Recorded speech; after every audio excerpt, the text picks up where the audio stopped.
So we spoke about self-compassion, like what is the self that we are intending to refer and what is actually like compassion. Now today we are going to talk about why is it so difficult to practice this, like what are the myths around self-compassion. First of all, many of us think that it's sort of self-pampering.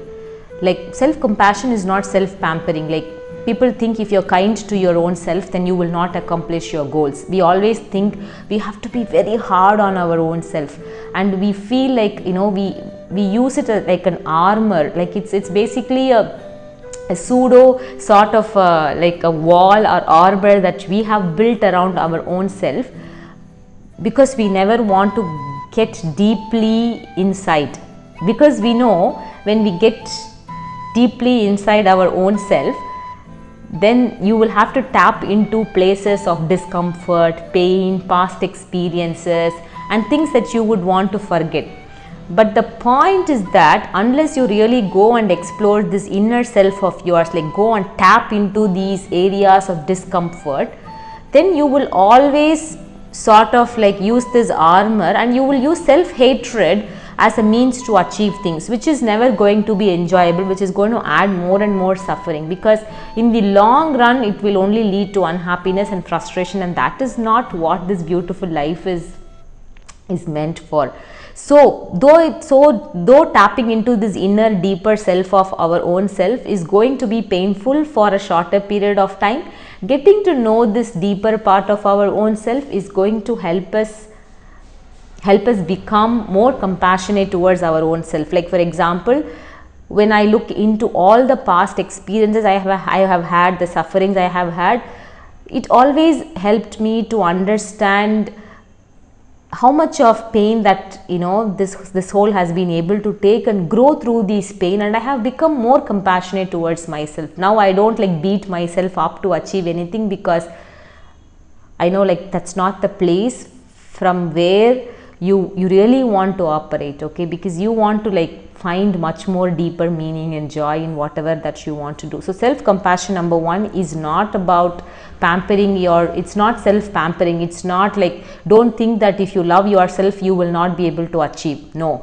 if you love yourself you will be able to really get good clarity about what you want to achieve, because you know what your inner deeper part of that true essence wants to tell you. You will start to hear it with more clarity, okay? Second thing is, we also feel we are not worthy or good enough to be deserving of self-love. Like we think the truth is that we are all, like as I just told in the last episode, we are all just fine, we are all adequate, we are good enough in any given moment in time. Like we've always done our level best based on whatever that we could do in that given moment, even if it is a bad behavior which had happened in the past, like which is gone. It's gone. Like you've tried to do something to save your skin and you are done with it. Now there is no point in regretting and hating yourself.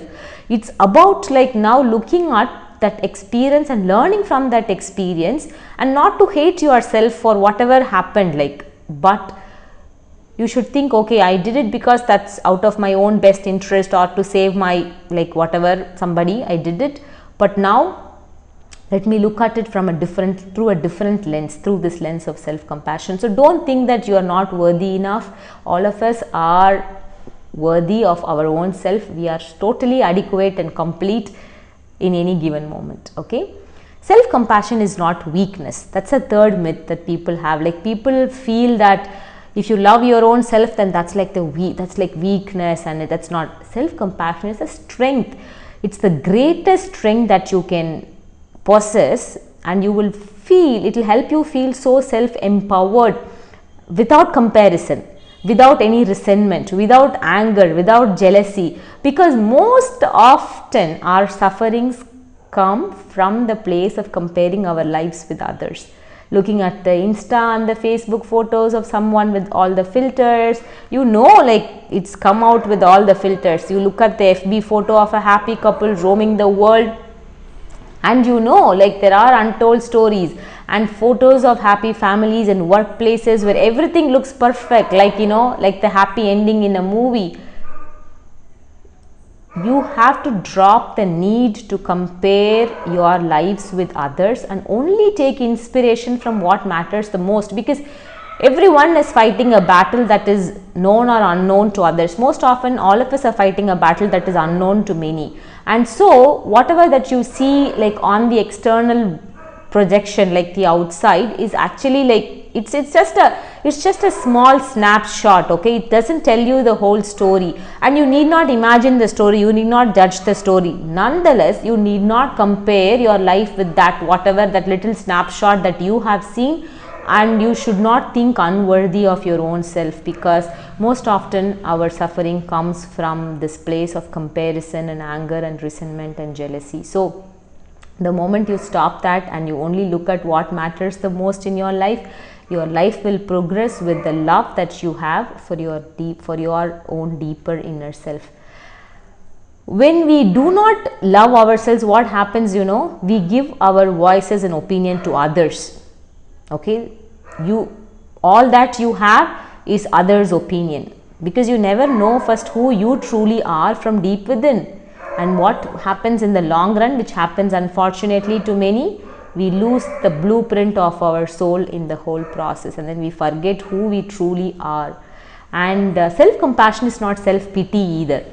It's not like, oh, I'm suffering, and that's not self-compassion. As I said, it's finding meaning, purpose, value, hope and joy through the suffering. So it's not pitying your own self, it's to be able to come out much more stronger through this suffering.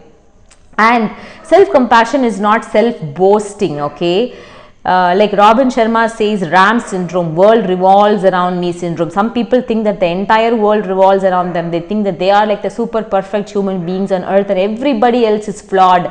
And whenever you want to tell them something, like give a feedback, their finger automatically points back to you and everybody else. Like they have the Ram syndrome and you can't like fix them. Like forget it. Okay, forget it. And people now use the word self-compassion as a means to, like, they say I love myself and that's why. That's not the actual meaning of self-compassion. Self-compassion is not self-boasting, or it's not about the Ram syndrome. It is not about remaining armored with all the flaws around. It is accepting the flaws. We are not telling that we do not have flaws. We are accepting the limits. We are accepting the flaws, because as long as we are all on this earthly plane as human beings, we all have flaws. Until the last breath that we take, we are going to have flaws. It's accepting these flaws with love and look at ways to make those tiny steps forward, because that's what keeps us grounded. That's what helps us find that humility. Okay, so it's not about that self-boasting or Ram. Self-compassion is not that. Self-compassion is to look at that true essence that's deep within with love, and at the same time accepting the flaws. Okay, so looking at these myths that I just discussed, okay, which is self-compassion is not self-pity, self-compassion is not weakness but strength, self-compassion is not self-boasting, and self-compassion is not like accepting, it's not thinking that you are like that superhuman being. No. Okay, so what are your thoughts about self-compassion? So these are the reasons why self-compassion is becoming really very difficult, because people don't really understand the true meaning of self-compassion. They think self-compassion is this and that. So what is the myth that you had, or what is the myth that you think like people have around this whole aspect of self-compassion? And please share your thoughts. And I'm going to begin the next episode with a beautiful story around self-compassion, and then give you those tiny tidbits, like those steps that we can take to develop our self-compassion ability, as well as to feel like self-empowered as a whole. Okay, so until I see you next week, signing off with infinite love, self-compassion, gratitude and bliss. This is yours, Riz. Let the soul speak.